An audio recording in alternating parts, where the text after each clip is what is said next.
The following is the most important extract from Muhammad's sermon to his followers.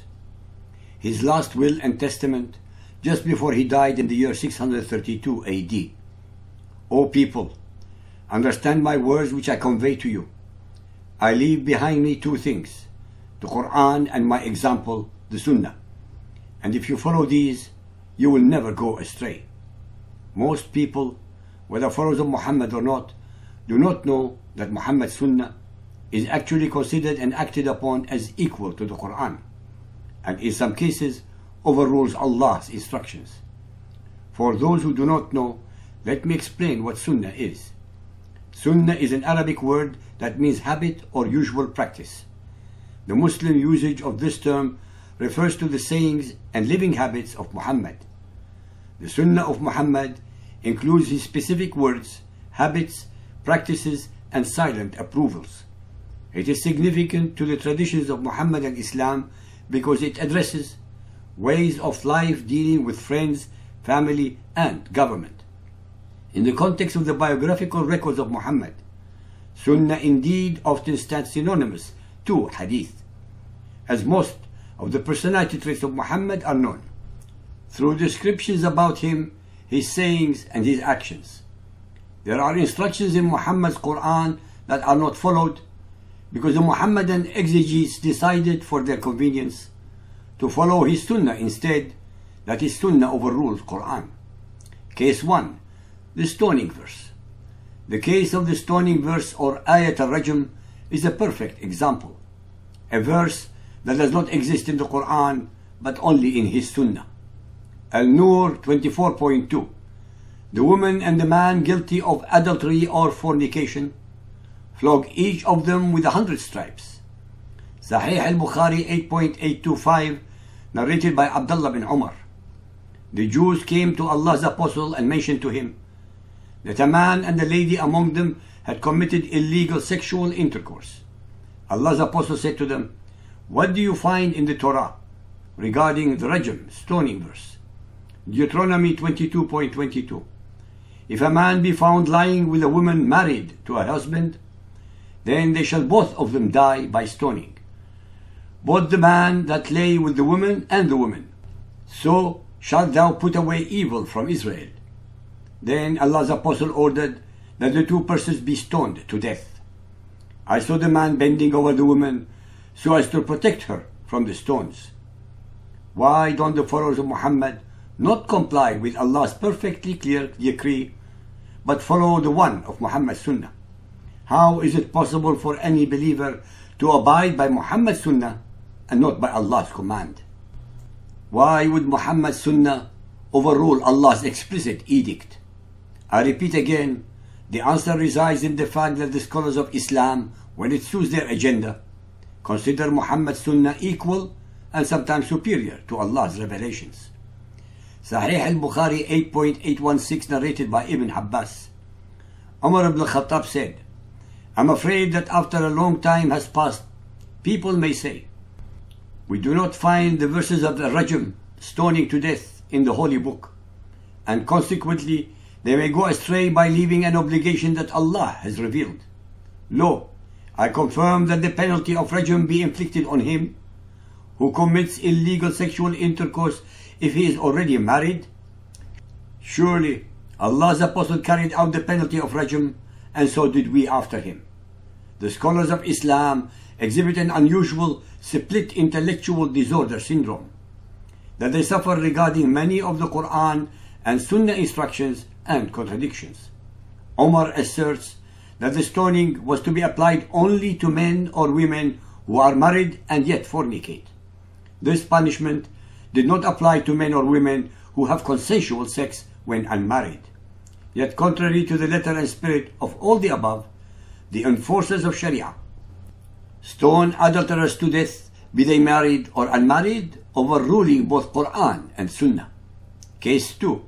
Subjects of Hijab and Niqab. In the Quran, the term Hijab is invariably used to mean a screen, curtain, divide, to separate the guests from the females of Muhammad's household. The story that explains the reason for the particular revelation of this verse is mentioned in detail in Bukhari Hadith 8.255/7. The Arabic word hijab is used in the Quran 4 times, as in the following verses: 7.46, 17.45, 38.32, 42.51, to describe a screen, a divide, a separator, a curtain, a veil of separation. In none of them is the word associated with any kind of dress or costume, covering the whole body of anyone or anything. Al-Ahzab 33.53. O ye who believe, enter not the Prophet's houses until leave is given to you. Such behavior annoys the Prophet. He is ashamed to dismiss you, but Allah is not ashamed to tell you the truth. And when you ask his ladies for anything you want, ask them from behind a screen, hijabi. That makes for greater purity for your hearts and theirs. It is crystal clear from the verse above that all of his instructions are to do with Muhammad's personal annoyance at the behavior of his guests.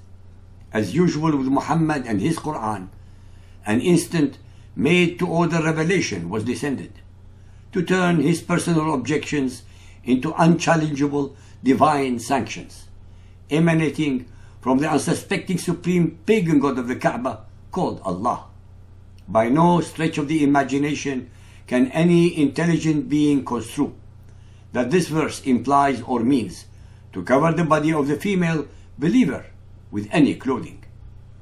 It only admonishes that there should be a separation between the guest area of the home of the believers from the private area.